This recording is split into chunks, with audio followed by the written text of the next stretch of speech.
This is part two of the emotional, behavioral, and social impacts following a traumatic brain injury. This information will be more specifically addressing the areas of concern and how to use those in intervention development. The common emotional difficulties that are seen with individuals with traumatic brain injury include depression, anger and irritability, apathy, and anxiety. Emotional difficulties can appear early on as a result of the direct primary damage, or the onset can be delayed, the result of secondary damage.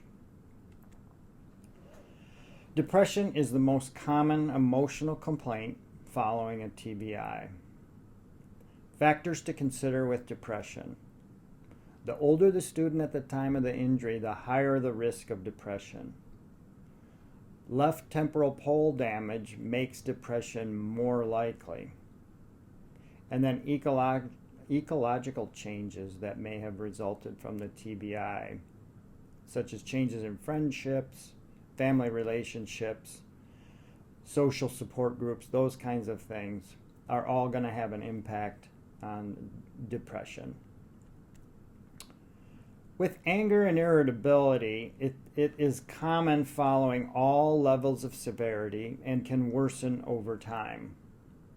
Factors with anger and irritability that you want to consider are: were there pre-existing mental health issues?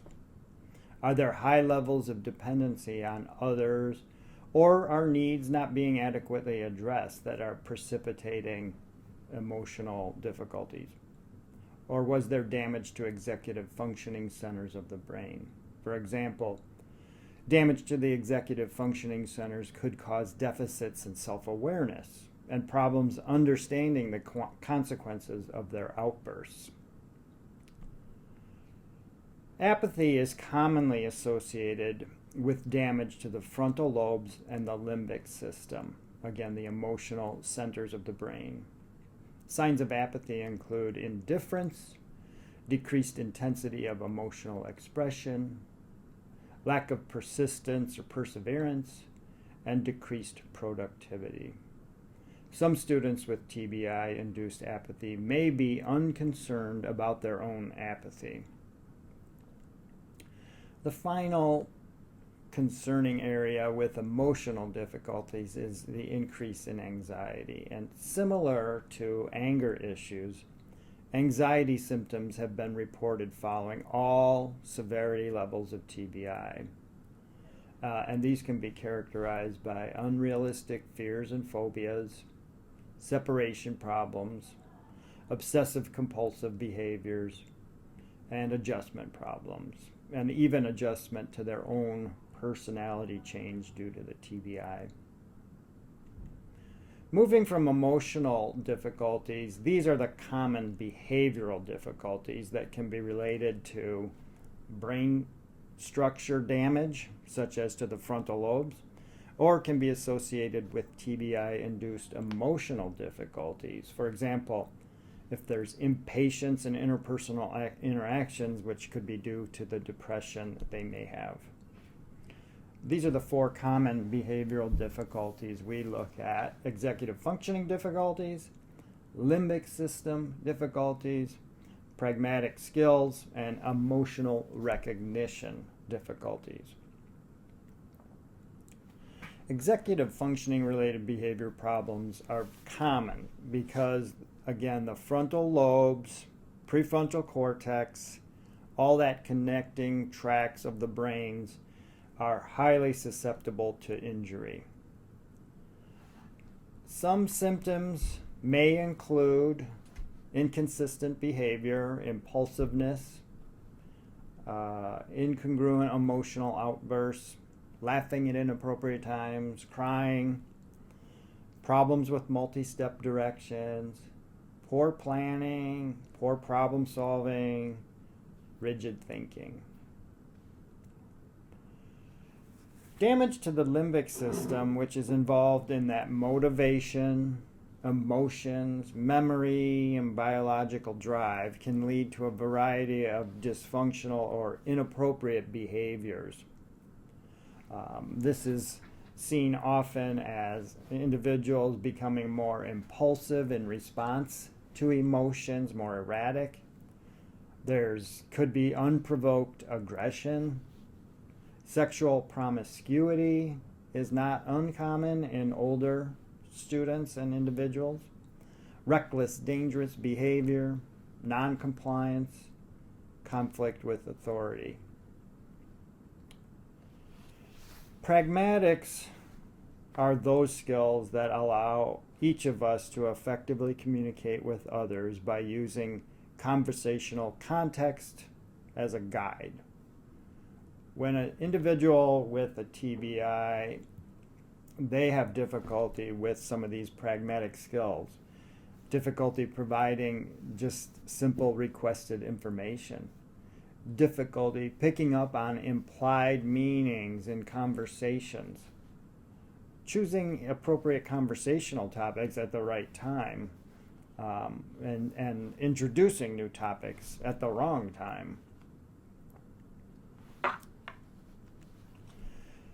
Most students who have emotional and behavioral difficulties due to a traumatic brain injury encounter significant and challenging problems with social interaction. The range of the causes for social difficulties can be on two extremes and in between. On one end, peers of the individual with the TBA may have difficulty making sense out of what the student is saying, so they make fun, avoid, or ignore them. On the other side, students with the traumatic brain injury may be unable to follow the implied meanings or subtleties of a conversation, thus looking disinterested or for a way to avoid further social interaction. The greatest challenge occurs when there is no outward physical sign that the student has sustained a TBI. That's why it's really important to remember that behind social difficulties that you see, there are typically emotional and behavioral deficits that need to be considered. So the emotional, behavioral, and social impact following a TBI, we do have implications for treatment approaches and developing interventions. And these are some of the key considerations as a team develops interventions for an individual with a TBI. And the whole theme here is to be multi-pronged and have a positive, strength-based approach to it. So utilizing parent input is very important because obviously they know the student and their child the best. Also utilize as much medical input as you can. You want to assess from the perspective of the difficulties being secondary to the TBI.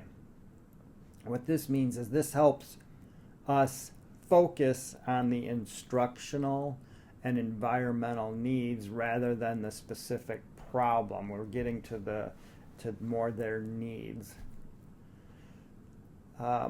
We do want to sometimes consider prioritizing behaviors of concern. This is particularly true with individuals that may have multiple types of problems. It's just not feasible to address all of them at once. So prioritizing the behaviors is an effective way to make some improvements. One of the best recommendations I've heard is that you start obviously with those issues that are safety issues and you want to address them first. Second, grossly unacceptable behaviors to others, like socially inappropriate kinds of things. Third, down the list of priority is more issues that make others uncomfortable or unusual behaviors for that individual.